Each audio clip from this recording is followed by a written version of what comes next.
ರಾಜಕೀಯದ ಇತಿಹಾಸವು ಯಾವಾಗಲೂ ವೇದಿಕೆಯ ಮೇಲೆ ನಿಂತ ನಾಯಕರ ಹೆಸರನ್ನು ದಾಖಲಿಸುತ್ತೆ. ಆದರೆ ಆ ನಾಯಕರ ಯಶಸ್ಸಿನ ಹಿಂದೆ ಮೌನವಾಗಿ ನಿಂತ ಜೀವಗಳ ಕಥೆಗಳನ್ನು ಇತಿಹಾಸದ ಪುಟಗಳು ಹೆಚ್ಚಾಗಿ ಹೇಳುವುದಿಲ್ಲ.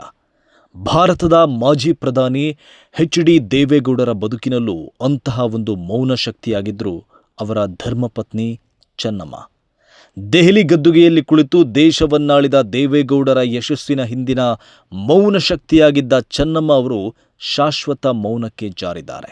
ದೇವೇಗೌಡರ ಜೊತೆ ಸುದೀರ್ಘ 72 ವರ್ಷಗಳ ದಾಂಪತ್ಯ ಜೀವನ ನಡೆಸಿದ ಚೆನ್ನಮ್ಮ ಅವರು ಇಂದು ತಮ್ಮ 85ನೇ ವಯಸ್ಸಿಗೆ ಚಿರನಿದ್ರೆಗೆ ಜಾರಿದ್ದಾರೆ. ತೀವ್ರ ಉಸಿರಾಟದ ತೊಂದರೆಯಿಂದ ಬಳಲ್ತಾ ಇದ್ದವರು ಚಿಕಿತ್ಸೆ ಫಲಿಸದೆ ಇಂದು ಕೊನೆಯುಸಿರೆಳೆದಿದ್ದಾರೆ. ದೇವೇಗೌಡರ ಬದುಕಿನ ಆಧಾರ ಸ್ತಂಭವಾಗಿದ್ದ ಚೆನ್ನಮ್ಮ ಇನ್ನು ನೆನಪು ಮಾತ್ರ. ಇಂದು ಅವರು ಬಿಟ್ಟು ಹೋದದ್ದು ಕೇವಲ ಒಂದು ಕುಟುಂಬವನ್ನಲ್ಲ, ದಶಕಗಳ ಕಾಲದ ಅನ್ಯೋನ್ಯತೆ, ತ್ಯಾಗ, ಪ್ರೀತಿ ಮತ್ತು ನಂಬಿಕೆ ಮೇಲೆ ಕಟ್ಟಿದ ಒಂದು ಸುಂದರ ದಾಂಪತ್ಯದ ಅಳಿಸಲಾಗದ ನೆನಪುಗಳನ್ನು ಅವರು ಬಿಟ್ಟು ಹೋಗಿದ್ದಾರೆ. ದೇವೇಗೌಡರು ಹಲವು ಸಂದರ್ಭಗಳಲ್ಲಿ ತಮ್ಮ ರಾಜಕೀಯ ಪಯಣವನ್ನು ನೆನಪಿಸಿಕೊಂಡಾಗಲೆಲ್ಲ ಅದರ ಹಿಂದಿನ ನಿಜವಾದ ಬಲವಾಗಿದ್ದ ಚೆನ್ನಮ್ಮ ಅವರನ್ನು ಕೃತಜ್ಞತೆಯಿಂದ ಸ್ಮರಿಸ್ತಾ ಇದ್ರು. ಇಬ್ಬರ ಸಂಬಂಧ ಕೇವಲ ಗಂಡ ಹೆಂಡತಿ ಎಂಬುದಕ್ಕೆ ಸೀಮಿತವಾಗಿರಲಿಲ್ಲ. ಅದು ಬದುಕಿನ ಪ್ರತಿಯೊಂದು ಹಂತದಲ್ಲೂ ಪರಸ್ಪರ ಬೆನ್ನೆಲುಬಾಗಿ ನಿಂತ ಸಂಗಾತಿತನದ ಅಪರೂಪದ ಉದಾಹರಣೆಯಾಗಿತ್ತು. ಯುವ ವಯಸ್ಸಿನಲ್ಲಿಯೇ ವಿವಾಹವಾದ ಈ ದಂಪತಿ ರಾಜಕೀಯವೆಂಬುದು ಯಾವುದೇ ಭರವಸೆ ಇಲ್ಲದ ಹಾದಿಯಾಗಿದ್ದ ಆ ಕಾಲವನ್ನು ಕಂಡವರು. ಸಾಮಾನ್ಯ ಕುಟುಂಬದ ದೇವೇಗೌಡರು ದಿನವಿಡೀ ಜನರ ಸಮಸ್ಯೆಗಳಿಗಾಗಿ ಓಡಾಡ್ತಾ ಇದ್ರೆ ಮನೆಯ ಸಂಪೂರ್ಣ ಜವಾಬ್ದಾರಿಯನ್ನು ಚೆನ್ನಮ್ಮ ಮೌನವಾಗಿ ನಿರ್ವಹಿಸ್ತಾ ಇದ್ರು. ನನ್ನ ಪತ್ನಿ ಎಲ್ಲ ಜವಾಬ್ದಾರಿಗಳನ್ನು ತನ್ನ ಹೆಗಲ ಮೇಲೆ ಹೊತ್ತಿದ್ದರಿಂದ ನನ್ನ ರಾಜಕೀಯ ಜೀವನದಲ್ಲಿ ನಾನು ನಿರಾಳವಾಗಿ ಕೆಲಸ ಮಾಡಲು ಸಾಧ್ಯವಾಗಿದೆ ಅಂತ ದೇವೇಗೌಡರೇ ಹಲವು ಸಂದರ್ಶನಗಳಲ್ಲಿ ಹೇಳಿಕೊಂಡಿದ್ದಾರೆ.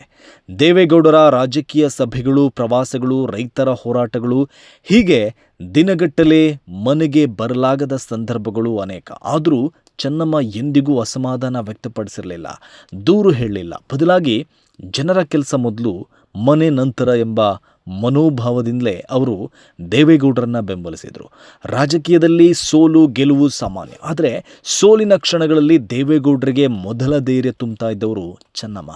ಚುನಾವಣೆಯಲ್ಲಿ ಸೋತ ಸಂದರ್ಭಗಳಲ್ಲಿಯೂ ಅವರು ಆತ್ಮವಿಶ್ವಾಸ ಕಳೆದುಕೊಳ್ಳದಂತೆ ಪ್ರೋತ್ಸಾಹಿಸ್ತಾ ಇದ್ರು. ದೇವೇಗೌಡರು 1996ರಲ್ಲಿ ಭಾರತದ ಪ್ರಧಾನಿಯಾದಾಗ ಇಡೀ ದೇಶ ಅವರತ್ತ ನೋಡ್ತಾ ಇತ್ತು. ಆದರೆ ಆ ಸಂದರ್ಭದಲ್ಲಿ ಕೂಡ ಚೆನ್ನಮ್ಮ ಯಾವುದೇ ಪ್ರಚಾರ ಅಥವಾ ಬೆಳಕಿನ ವಲಯವನ್ನು ಹುಡುಕಲಿಲ್ಲ. ಅವರು ಎಂದಿನಂತೆ ಸರಳ ಗೃಹಿಣಿಯಾಗಿಯೇ ಉಳಿದರು.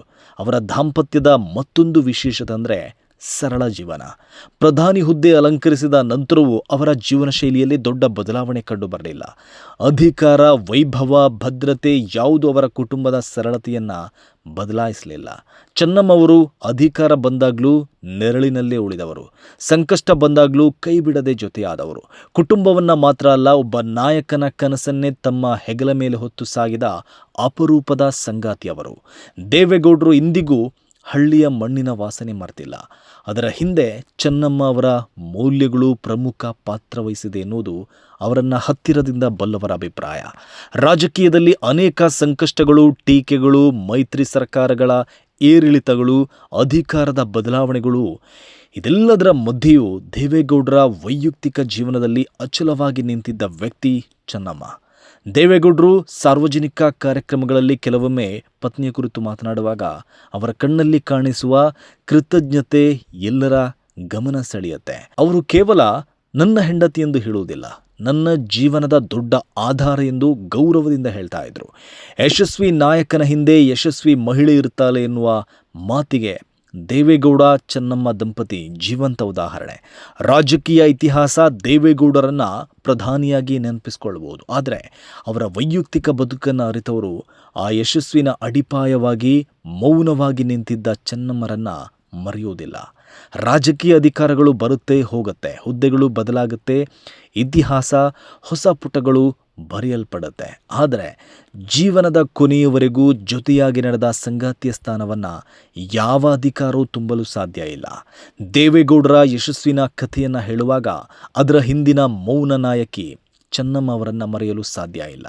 ಇಂದು ಚೆನ್ನಮ್ಮ ಅವರ ಅಗಲಿಕೆ ಕೇವಲ ದೇವೇಗೌಡರ ಕುಟುಂಬಕ್ಕೆ ಮಾತ್ರ ಅಲ್ಲ, ಸರಳತೆ, ತ್ಯಾಗ ಮತ್ತು ಆದರ್ಶ ದಾಂಪತ್ಯವನ್ನು ಗೌರವಿಸುವ ಎಲ್ಲರಿಗೂ ಒಂದು ಭಾವನಾತ್ಮಕ ಕ್ಷಣವಾಗಿದೆ.